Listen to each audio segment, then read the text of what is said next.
अमर अपने कमरे में पूरे उत्साह से काम में लगा हुआ था। तभी मैनेजर मित्तल साहब कमरे में आए। देखो अमर, भूमि पूजन होते ही हमारे फ्लैट्स की बुकिंग शुरू हो गई। कितने लोगों की एप्लीकेशन है। अमर ने ध्यान से देखा। मैनेजर मित्तल आश्चर्य में आ गए जब उन्होंने देखा कि अमर ने फाइल देखते हुए शहर के अनेक बड़े बड़े लोगों की एप्लीकेशन रिजेक्ट कर दी हैं। ये तुम क्या कर रहे हो अमर? इस तरह कैसे बिजनेस होगा? मित्तल साहब, मैं सब सोच समझ कर ही कर रहा हूँ। मित्तल साहब की समझ में कुछ नहीं आ रहा था। आती लक्ष्मी को ठुकराना कहाँ की समझदारी है। वर्षों से वो यहाँ काम कर रहे हैं, कोई नौसिखिए तो नहीं है। उन्हें अमर के पिता से बात करनी पड़ेगी। मैनेजर साहब की बात सुनकर राजीव मिश्रा को विश्वास ही नहीं हुआ। आप क्या कह रहे हैं मित्तल साहब?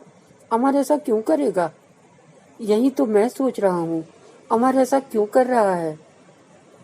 आपने सब ठीक से देख लिया है ना? जी हाँ, मैं खुद गया था। पहले से उनके पास कॉन्ट्रैक्ट की फाइल्स थी और कुछ मैं लेके गया था। तो कुछ नामों को वो पहले ही काट चुके थे और बाकी नाम उन्होंने मेरे सामने काट दिए। पता नहीं ऐसा क्यों कर रहा है अमर। वो तो इतना काबिल लड़का है, वो तो कोई गलत काम कर ही नहीं सकता।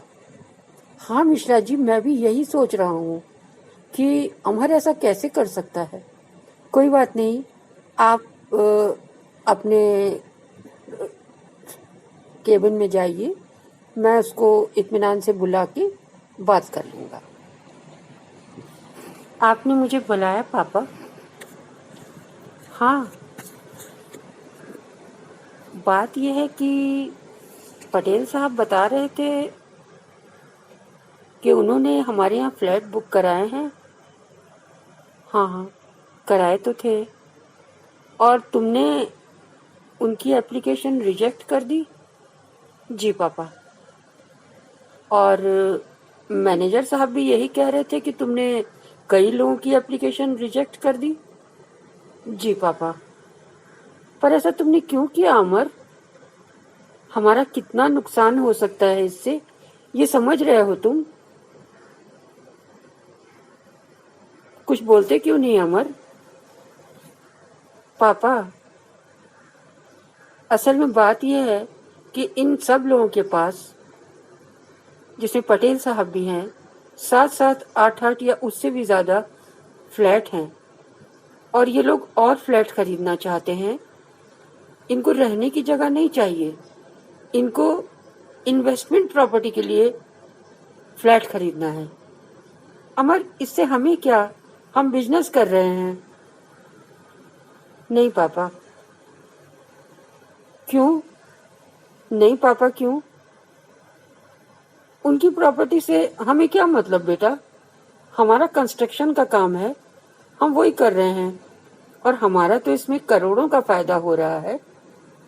पापा, आपने इतनी मेहनत से ये कंस्ट्रक्शन कंपनी बनाई है, निर्माण करने के लिए ही ना? हाँ अमर, हम वही तो कर रहे हैं, कंस्ट्रक्शन कर रहे हैं। जी पापा, हमारा काम कंस्ट्रक्शन करना है, तो मैं ये डिस्ट्रक्शन कैसे होने दूं? पटेल साहब और ऐसे अनेक लोग जब जरूरत से ज्यादा मकान खरीद लेंगे तो उनका दाम बढ़ जाता है और आम आदमी की पहुंच से बाहर हो जाता है। तो ऐसा हम कैसे होने दे सकते हैं पापा? मगर ऐसा होता है बेटा, ऐसा नहीं होना चाहिए पापा। अगर किसी के पास बहुत पैसा हो और वो फसल का सारा अनाज खरीद के अपने पास रख ले और फिर उसको बहुत महंगे मनमाने दामों पे बेचे, तो उसके लिए हमारा कानून इजाजत नहीं देता। तो फिर मकान खरीदने के लिए भी इस तरह इजाजत नहीं मिलनी चाहिए पापा। राजीव मिश्र सोच में पड़ गए। बेटा ठीक कह रहा है, हम देश के लिए निर्माण का काम करते हैं, निजी लाभ के लिए काम कर रहे हैं हम। हमें इससे क्यों नहीं फर्क पड़ रहा है कि हमारा लाभ किसी के नुकसान का कारण बन सकता है। मकान एक जरूरत की चीज है। जिनके पास पैसा बहुत है वो ये जरूरत की चीज इन्वेस्टमेंट प्रॉपर्टी की तरह खरीद के और एक तरह से डिस्ट्रैक्शन ही तो कर रहे हैं समाज का। नहीं, पर बेटा कानून ऐसा है कि लोग ऐसा करते हैं। मैं जानता हूँ पापा, लोग ऐसा करते हैं। हम कानून तो नहीं बदल सकते, पर हम अपनी कंपनी में ऐसा ना करें, ये तो हो सकता है ना पापा। हाँ बेटे, अब ऐसा ही होगा। तुमने इस कंस्ट्रक्शन कंपनी को एक नया आरंभ दिया है, बहुत ही शुभारंभ है ये। और परसों जब तुम्हारे विवाह की रिसेप्शन है, मैं सबके सामने ये अनाउंसमेंट करूंगा कि मेरे बेटे ने एक नया जीवन ही शुरू नहीं किया, एक नए काम का शुभारंभ